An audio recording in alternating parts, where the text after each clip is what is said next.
नमो बुद्धाय, जय सम्राट, जय भीम, जय भारत। मैं हूं प्रदीप मौर्य, आप देख रहे हैं न्यूज 7 भारत। आज इस न्यूज रिपोर्ट के माध्यम से हम जानेंगे वेदों की रचना कब हुई, वेद कब लिखे गए।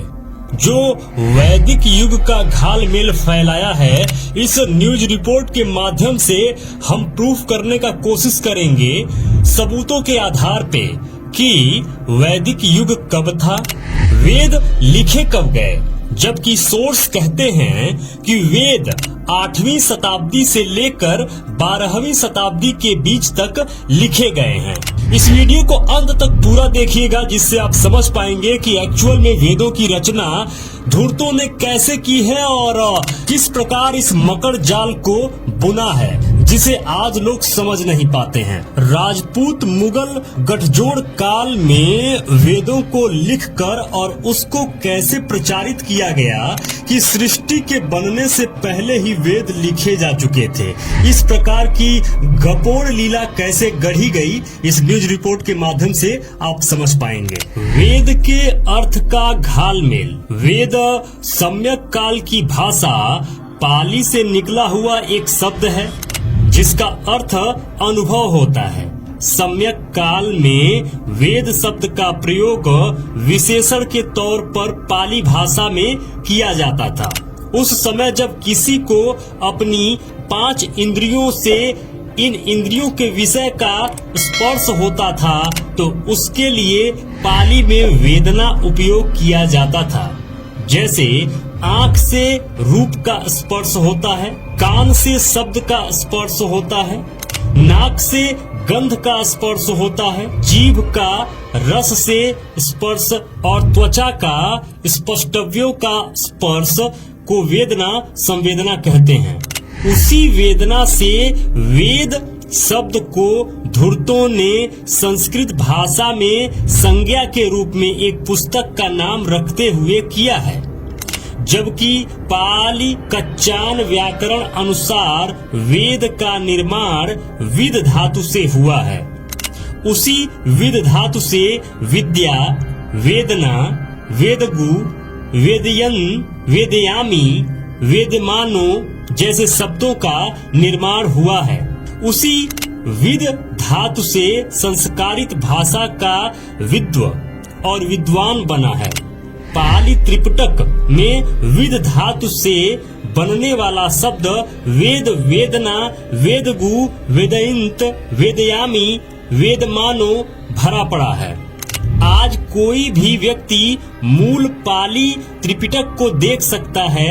वैसे त्रिपिटक से कुछ उदाहरण को आप सबों के बीच रख रहा हूँ। सम्यक काल में जितने भी बुद्ध हुए थे, जैसे आपको पता है कि मैं इससे पहले भी एक न्यूज रिपोर्ट बना चुका हूँ, जिसमें 28 बुद्धों के बारे में बताया गया है। उन सबों का ज्ञान स्वयं की वेदना, स्वयं की अनुभूति के बल पर ही प्राप्त हुआ है।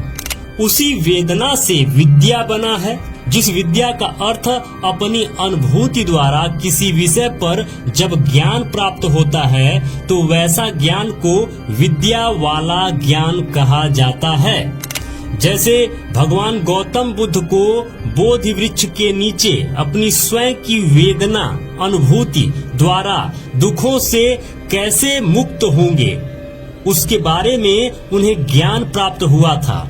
लेकिन वहीं पर जब कोई किसी पुस्तक को पढ़कर या किसी से सुनकर जो ज्ञान प्राप्त करता है, उसे शिक्षा, पाली भाषा में शिक्षा कहते हैं। उसे अनुभव वाला ज्ञान नहीं कहते हैं, उसे शिक्षा कहते हैं। तथाकथित बुद्धिजीवी धूर्तों ने पूर्व काल से चले आ रहे वेदना संवेदना वाले अनुभव की जगह पर राजपूत मुगल गठजोड़ वाले काल में एक कहानी युक्त पुस्तक वेद का लेखन कर दिया है और उस पूर्व के पाली वाली वेदना संवेदना का भावार्थ ही आज की संस्कृत भाषा में दुख से कर दिया है। जबकि पाली में वेदना का अर्थ स्वयं की अनुभूति से होता है और आज की भाषा जो कि संस्कृत और हिंदी में वेदना का अर्थ दुख कर दिया गया।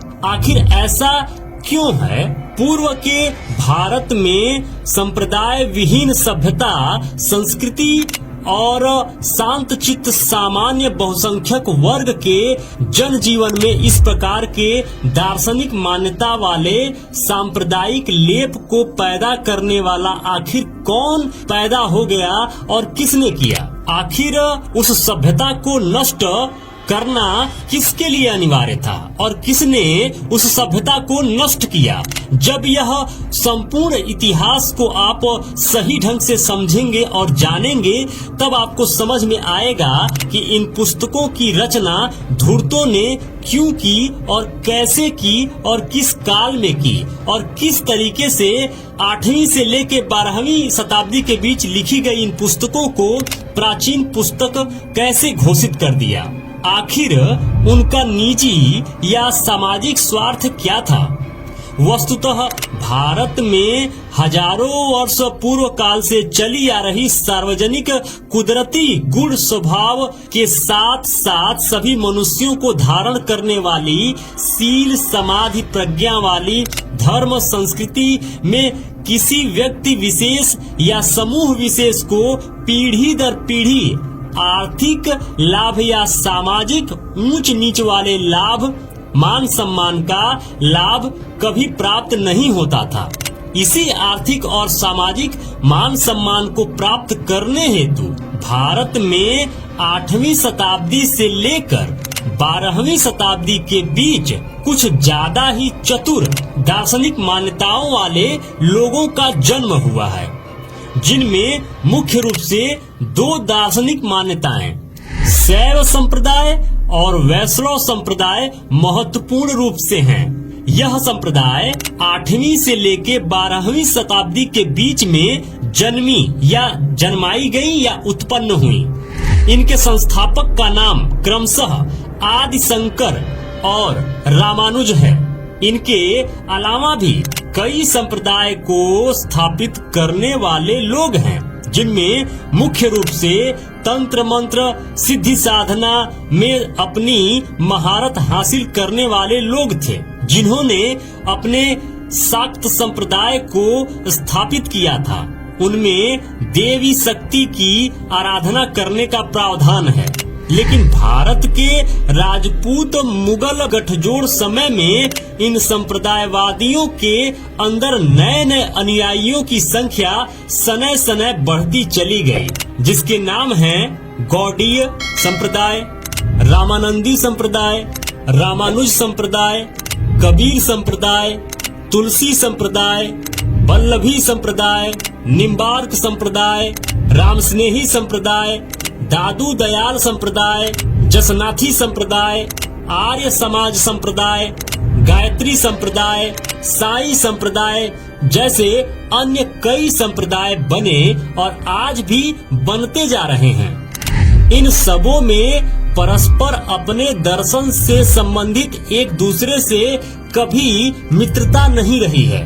बस इतना यह जरूर याद रखिए कि किसी भी वेद पुराण उपनिषद या रामायण महाभारत यह जितनी भी किताबें हैं, इन सब का जन्म 8वीं शताब्दी से लेके 12वीं शताब्दी के बीच हुआ है, ऐसा लिखते हैं वैदिक युग का घालमेल। ये जो पुस्तक है इसमें लेखक राजीव पटेल जी को इस न्यूज रिपोर्ट में हमने कोट किया है। मेरे मित्रों, यदि आप चाहते हैं कि हम और हमारी टीम इसी तरीके से रिसर्च करते रहें, इसी तरीके से आपके लिए कंटेंट बनाते रहें, तो प्लीज निवेदन है डोनेशन जरूर करें। स्कैनर स्क्रीन पर लगा हुआ है, स्कैन करके डोनेशन जरूर करें। जो भी मित्र अभी तक इस चैनल को सब्सक्राइब नहीं किए हैं, प्लीज निवेदन है अभी के अभी चैनल को सब्सक्राइब कर लीजिए। लाइक करके हमारा उत्साह जरूर बढ़ाया करिए। कमेंट बॉक्स में जरूर लिखा करिए कि ये वीडियो आपको कैसा लगा। जो भी मित्र अभी तक इस चैनल पर बने हुए हैं, ये वीडियो देख रहे हैं, आप सबको बहुत बहुत मंगल कामनाएं।